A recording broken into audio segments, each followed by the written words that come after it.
Okay, so yeah, this is my video about how I kill dragons. It probably won't work for everybody, and it's not a guarantee that it will most definitely work.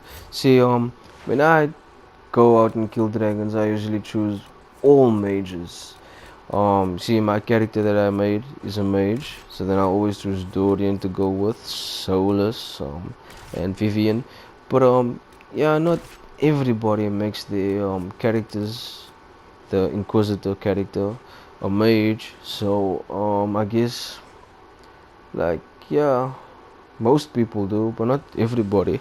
But you don't need all your characters or everyone in your squad to be mages. Um, but two mages would be for how I kill dragons would be enough to kill dragons, or actually any big enemy. That's for sure. So these two mages would be for support. But you see, as I'm using all mages will be able to support, and there's always two abilities I make sure that all my mages have, which is barrier and revival. Yeah, revival. So then this revival and this barrier ability is very important for when I face dragons. um Actually, it's not just helpful against dragons, it's helpful against you know any kind of big enemy or boss enemy that you will encounter. These two abilities, I can assure you, is very useful. You don't need all mages though to I make sure all my mages have it, but you don't need all mages in the squad. As long as two mages in the squad has these abilities, then you can use it.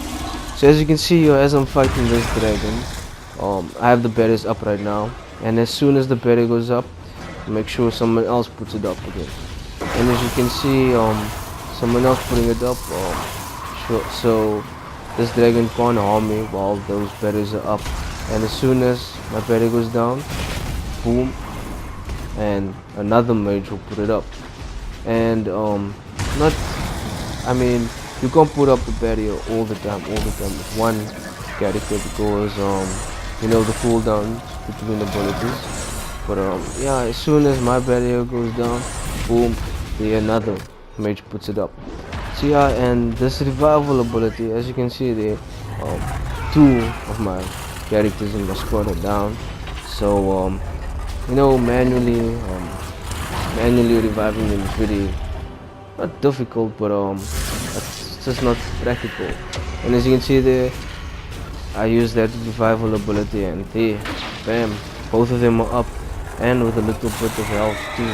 When you manually revive someone, they don't get that little bit of health, and that little bit of health, in my mean, it really does, it comes in handy, And as you can see, as I use my two mages, and if you, okay, not two mages, I mean all my mages.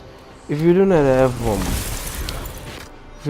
all mages and you use the two mages, just make sure that the two mages stays behind, and whoever you're attacking with, they go up front, and the two mages, they're in the back to support, so they're putting up those barriers, and they make sure whenever someone goes down, you make sure that this mage, he doesn't go down, he's still up, so that he can revive people, and then bring people back to life. And if your mage does go down, make sure that the last person that is still up goes and manually revives that mage, because then the mages would be the important factor when it comes to facing big enemies, or dragons in this case.